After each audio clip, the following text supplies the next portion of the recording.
We did the best, now we're on to the worst.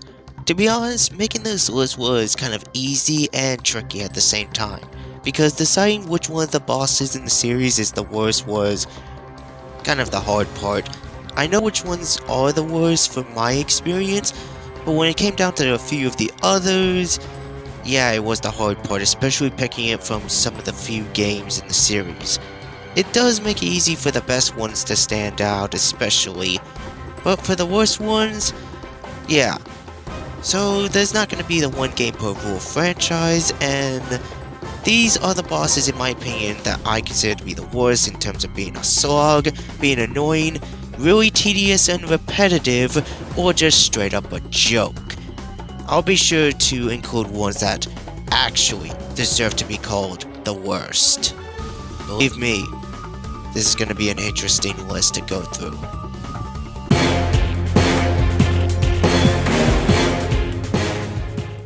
Well, I wasn't really kidding when I was going to start off this list with a bit of an interesting case, because this boss, well, deciding a number 10 was kind of hard, but in the end, I chose one that was pretty much an instant guarantee. Remember in the best list I praised Captain Cork for his very good boss fight in 2016? Well, then there's his fight from 2002 from the first game. And this is my least favorite fight in the series. My least favorite ship fight overall. Despite Cork not having the best selection of boss fights from the early days, yeah, it's easy to see why. You're fighting against him in his ship, the Starfighter, and you have to make your way to damage him by using the missiles and the gunfire, while avoiding his barrages of missiles and mines that can be a bit of a nuisance to try to avoid. He's just really annoying to fight against since he's always constantly running away from you. There are moments in the fight where he'll pull you in and shoot you with missiles, which can be destroyed by just shooting in a straight line and they can't hit you. Halfway into the fight, he'll send in enemies that are also a nuisance to deal with, but they aren't really too bad. It's just my problem with this fight is mostly the ship controls being not really that good compared to later games, and this fight is just a drag and a slog to go through. I really didn't enjoy this fight when playing through the game, and it just really shows why. It gets annoying, especially when he starts spamming all these frickin' mines all over the place, and trying to shoot him is a pain. While he's far from the worst boss I faced in the series, he's just the one I really didn't have the most fun fighting against. So, yeah, it's pretty much kind of expected.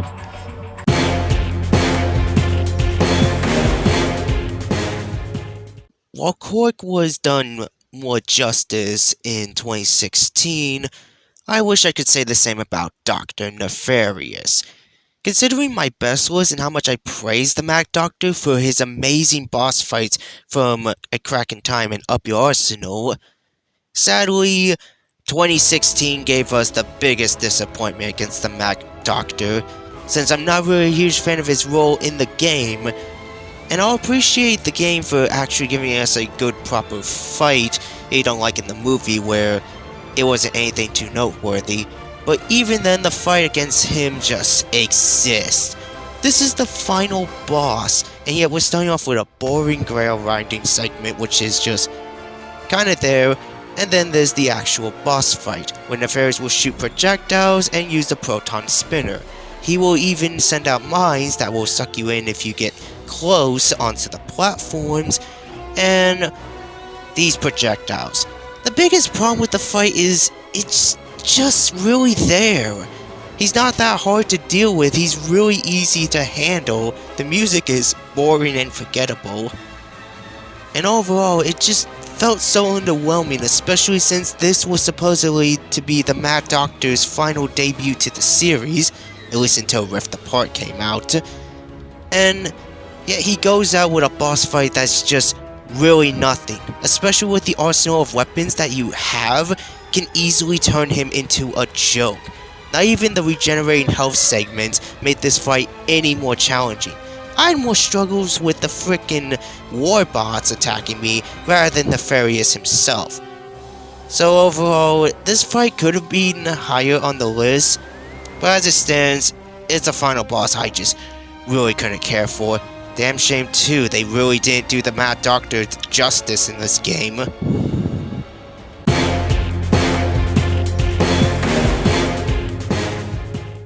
So I've recently been replaying some of the games in order to see if my opinions on some of the bosses still held up to this day, especially with Into the Nexus. This game's lineup of bosses just manages to exist. And there was one boss I was going to put on here, but then I rethought a certain other boss that was just... In short summary, screw the Rabid Gathon. This thing is such a cheap-ass boss. For one thing, and this is one of the arena bosses that you have to fight against, and what better way to start off this boss fight than with a monster that's spitting out an attack that's very unpredictable to avoid, combined with the fact that enemies are also attacking you and shooting at you, not to mention halfway through the fight pulls off this bullshit where you have to hop onto the freaking platform in order to get the jetpack. And then you have to take the fight into the skies. And what makes it even worse is more enemies will spawn in, shooting more projectiles, making this a bullet hell to avoid, combined with the fact that this beast is spitting out more attacks and can easily just wipe you out of the sky because of how hard it is to avoid them since the jetpack isn't that fast. I hate this thing.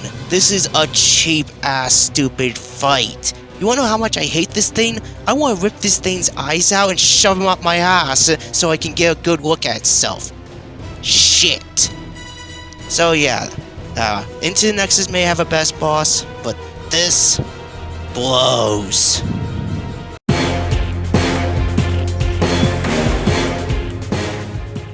So, as I mentioned from the previous candidate, I went ahead and replayed some of the games. I even replayed 2016 to see if my opinions on certain things has still held up. The first boss being decent, Captain Cork being a good fight, Dr. Nefarious just exists, and Mrs. Zircon is annoying. A new additional boss added into the game that didn't exist into the movie, and honestly I think it was for the best since this fight just... what's the problem with this thing? Well, Mrs. Zircon will shoot a projectile that will lock on towards you and you have to dive around in order to avoid it, but what makes this said projectile annoying is the fact that when you're going out trying to get more health and ammo, this thing will just lock onto you and in fact kill you because you're over here trying to avoid it while getting more ammo, which is, yeah, totally fair and not much of an annoyance. Not to mention she'll use the Zircons to put up a shield, which is also annoyance and can take up your ammo since this thing is a sponge bullet detection. This thing will also send out more projectiles that can become a nuisance to avoid depending on how much of the shield you destroy. And the little Zircons, they're just there, but they can also be a nuisance to attack you, especially when trying to avoid the attacks and Mrs. Zircon attacking you as well. This fight was just downright annoying when I first played, and even replaying the game again, yeah, this boss fight still blows. Honestly, I think it was best that this fight wasn't even added to the game because if this makes me hate the Zircon family even more.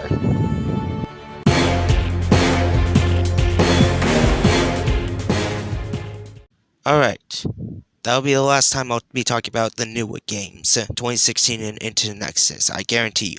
Because now we're going to get into the future saga, Tools of Destruction.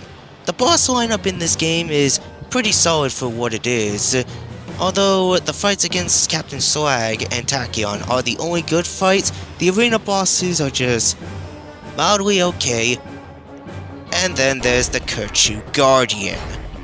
Yep, this thing. Didn't look forward to fighting this thing, especially on challenge mode. But what could be my issues with this boss? For starters, this thing will be forcing you into a rail grinding section where you have to avoid hazards and missiles. The said missiles and hazards aren't really that hard to avoid, and the chase segment itself is pretty short for what it is, but still, nothing too bad. Then there's the actual fight against the said Guardian. This thing will use its giant fist to try to smash you and cause wave attacks, which isn't really that bad to avoid, but on the floor, it just became a hassle to deal with the thing spamming out enemies that are bullet sponges and missiles that swarm you around the arena, and also uses its fist for cheap shot attacks. This thing was just kind of annoying, but the thing that makes me hate it is just how stingy this thing's health was. My weapons were at good levels, and in fact most of them were maxed out on challenge mode, yet they barely did much to this Guardian, making this so annoying, especially on the lower floor where it feels like my weapons aren't doing any damage to this thing. And the worst part is, dying at this part of the fight, you have to be forced back to the rail grinding segment. And considering the segment itself is short, it's annoying to deal with to restart all over again and just But to be quite honest, this isn't the only boss with that issue that makes it unbearable. We're gonna get to that one later.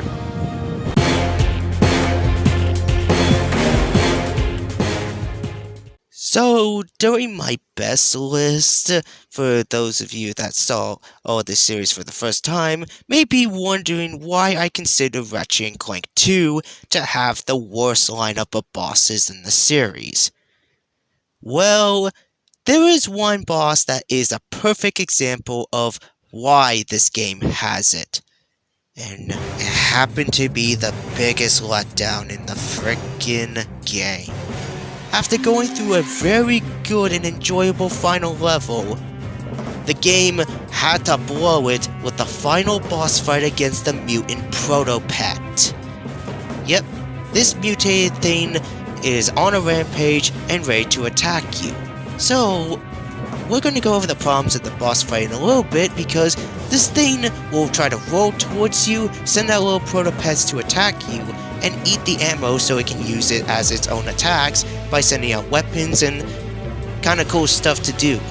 This fight does have a unique concept to it, especially with the eating ammo to use for its own method of attacking.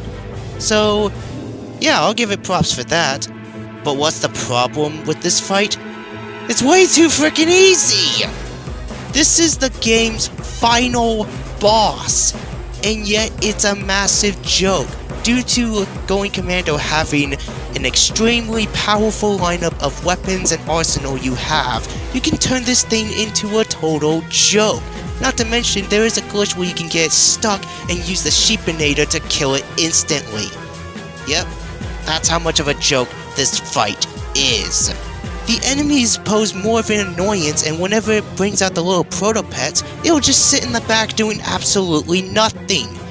And destroying the ammo boxes also hinders the thing, since it will just go back to rolling towards you, which is really easy to avoid. The only positive thing I have to say about it is the frickin' music.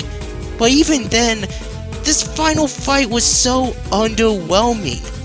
They really had to blow it with the final boss, because the final level leading up to the fight was going great.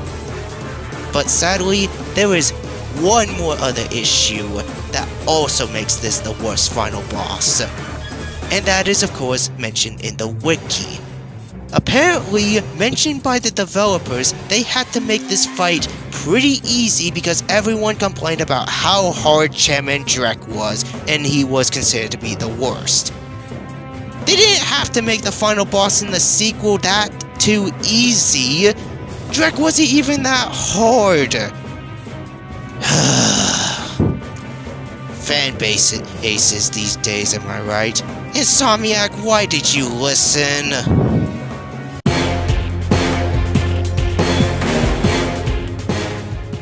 Oh, and I'm not done with Going Commando. No.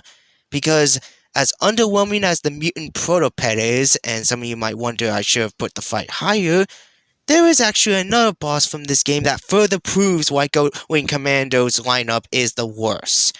And it's the Thug Leader Gigantomech.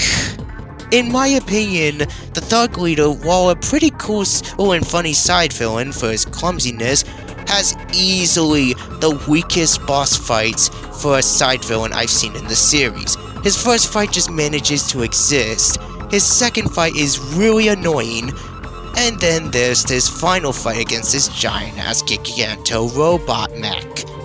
So, what's the problems with this fight?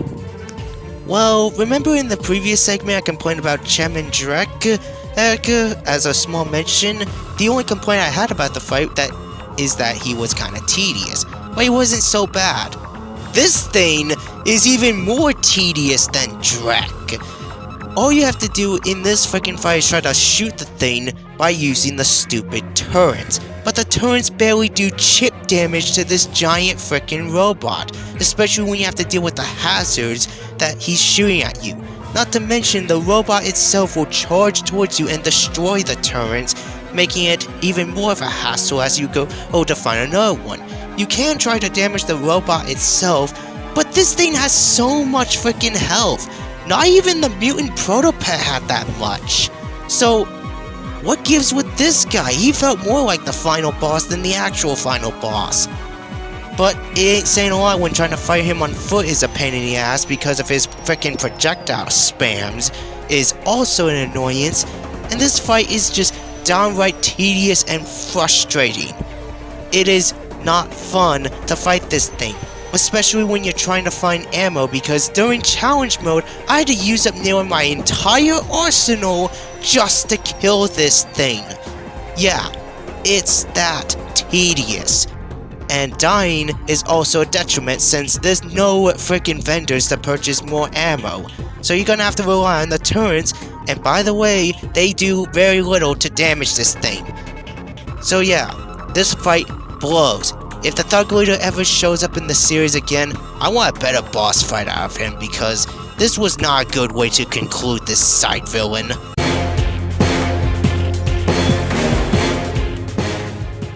To those who have seen my best list of the bosses in the Ratchet and Clank series, aside from excluding out Quest for Booty and Rift Apart, to those who have paid attention and noticed that I nearly talked about every single game in this series and included nearly every best boss from each of the games, even for the honorable mentions.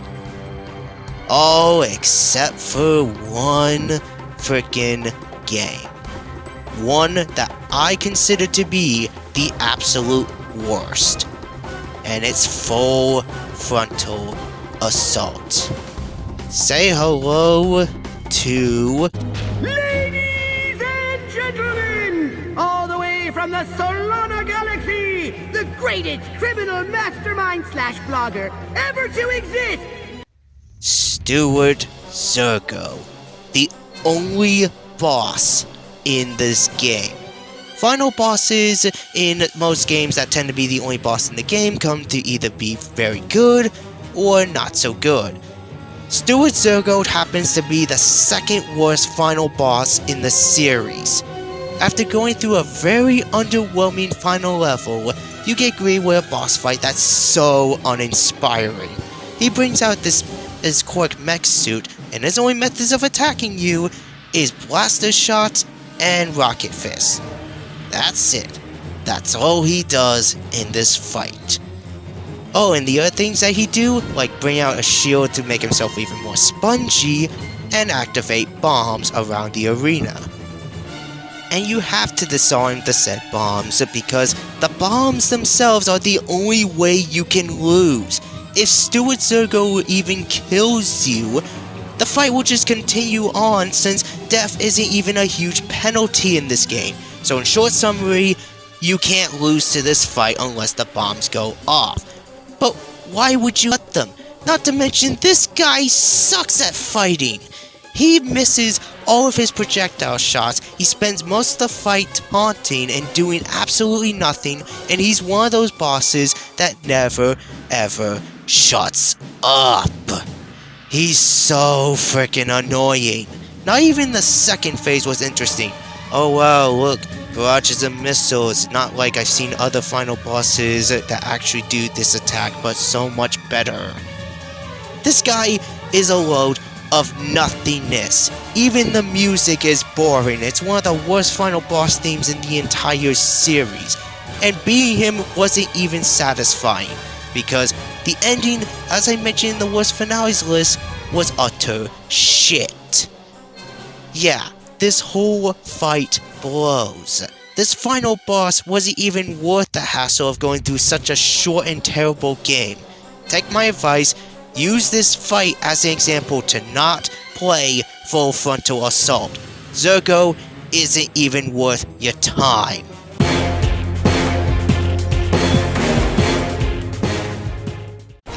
So I've mentioned about the Keru Guardian and its chase segment being a bit of a nuisance. Well, there's another boss that has that, and it's even worse. Luna. Frickin' Luna. This fight blows. So, what's my problem with this little robot girl and her frickin' ship? Well, for starters, the fight forces you into this chase segment, while Luna tries to gun you down. It's easy as piss. You can just avoid the attacks like it's nothing, and the rocks, they're just there as an annoying hazard to be in the way rather than posing a threat. Then, the worst is the boulders section. The boulders section is irritating to deal with because you got boulders falling from the sky, and the placements of where they fall is random, meaning you could get screwed over by multiple boulders falling around you due to how random the placements are. This section also drags for 30 seconds. Then there's the actual boss fight against her, where she will shoot out projectiles at you and charge straight at you. The third phase really isn't that hard to deal with, but it gets annoying to try to avoid some of the attacks, especially the projectiles, due to the frickin' camera, and it's hard to see where they're coming from. But the worst part about this fight is the fact that if you die in the final phase, you have to redo the entire chase and boulder segment again. And considering those segments drags on for so long, it makes this boss fight even worse to go through. Especially on challenge mode, where she's a tedious bullet sponge to fight against. Not even Otto was that spongy. And what really makes me hate the fight even more is the fact that I got her at no health. I used up all my weapons and arsenal, she had no health, but she was still alive, and I died, thus having to redo the entire fight again. I don't get it. She had no health. Why was she still alive? Why was she still kicking? It literally pissed me off so much. I hated this fight when I first played the game, but upon replaying it, this fight still blows. So in short summary, screw Luna.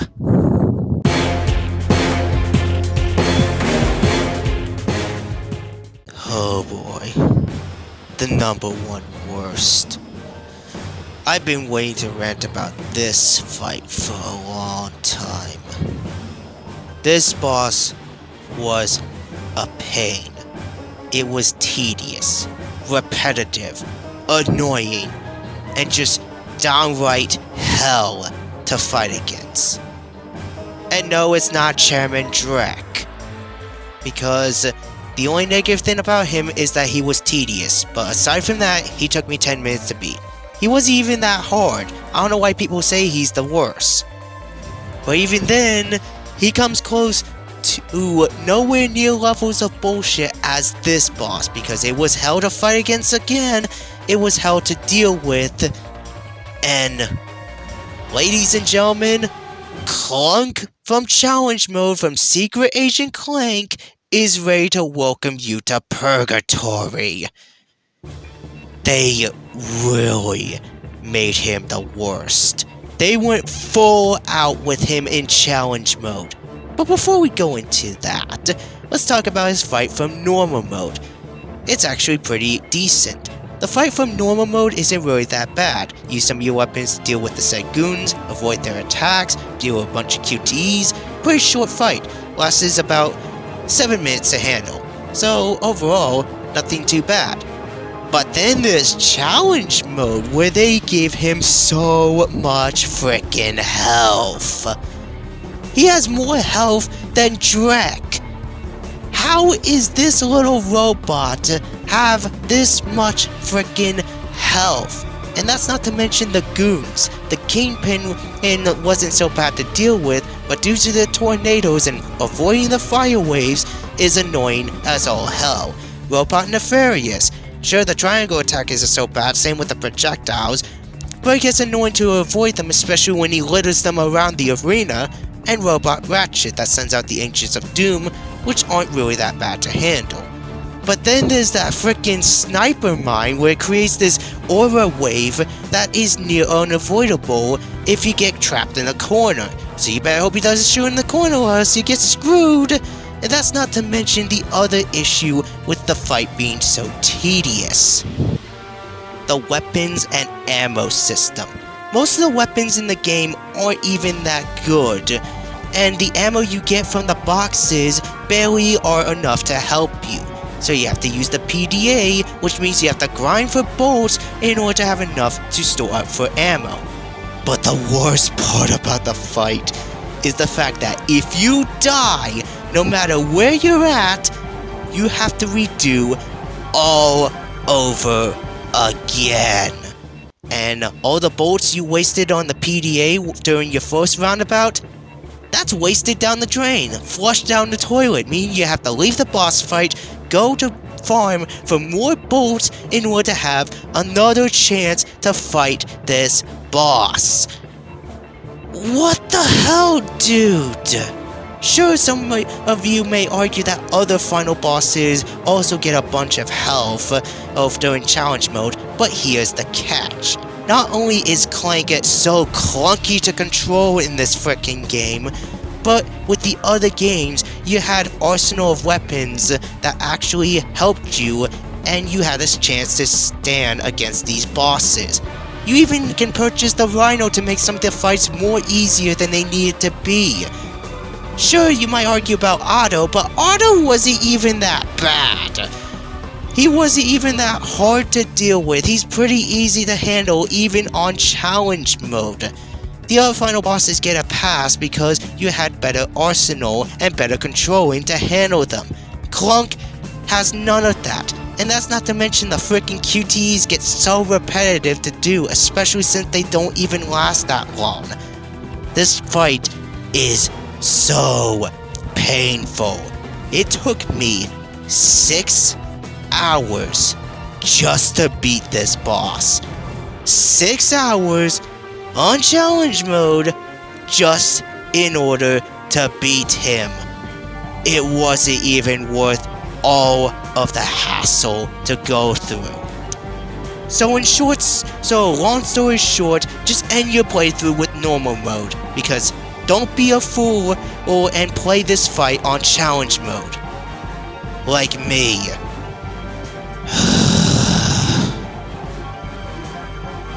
Clank is easily the worst final boss I faced in gaming, and the worst boss fight in the entire series. I highly doubt Rift Apart will even find me a boss that's worse than him, because nothing can top this.